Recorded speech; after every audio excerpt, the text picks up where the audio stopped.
Hello, faith leader, and welcome to Breaktime. Today, Psalm 18:10. Listen to this one. He mounted the cherub and flew. He soared on the wings of the wind. He's talking about his vision of God, the way he was viewing God in the midst of his circumstances, the way that he could understand God in the midst of enemies surrounding him, the way David could go to a place with the Lord to understand that God had him.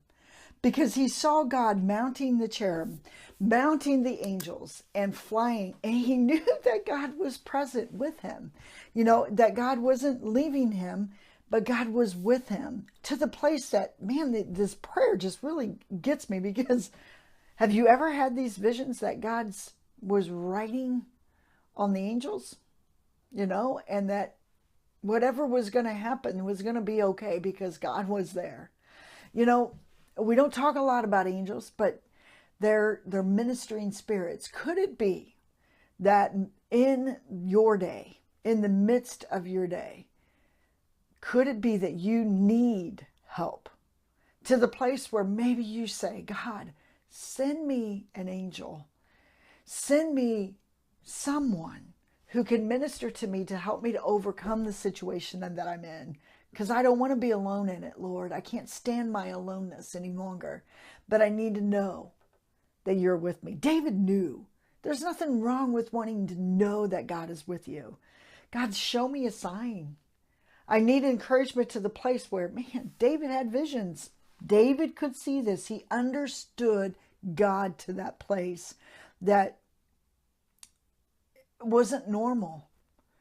You know, and walking with the Lord is not a normal experience, but it's a heavenly impartation every day.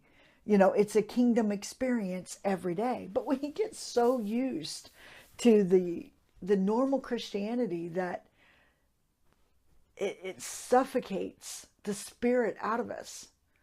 And so David had this spiritual experience, but it was more than a spiritual experience. It was a spiritual way of life for David. I want that to be my life, where the Spirit is not something that comes upon me, you know, occasionally, but I'm walking with the Spirit so closely that I'm understanding God the way that God wants me to understand him. How about you? Do you need God's understanding to be imparted into your experience today? Do you need him to delight your path to the place that no longer you're going to be consumed with anger or all those things that get in the way of you seeing who God is? Do you want God to part that in your life to where you can walk on dry land with God and allow your enemies to be, you know, crushed? Or are you allowing your enemies to crush you? It's really, I'm asking that because I love you, because God's put it in my heart to love his people. But are you allowing your enemies to crush you? It's time. It is time for you to get out of the enemy persecution and lie before God in such a place that says, oh Lord, I need your message today. Your message so strong in my heart that I'm not going to be overcome by the enemy anymore. Resurrect me to the place where I understand this place that I'm in through your eyes. That's my prayer for you today. So your workplace may really be messed up.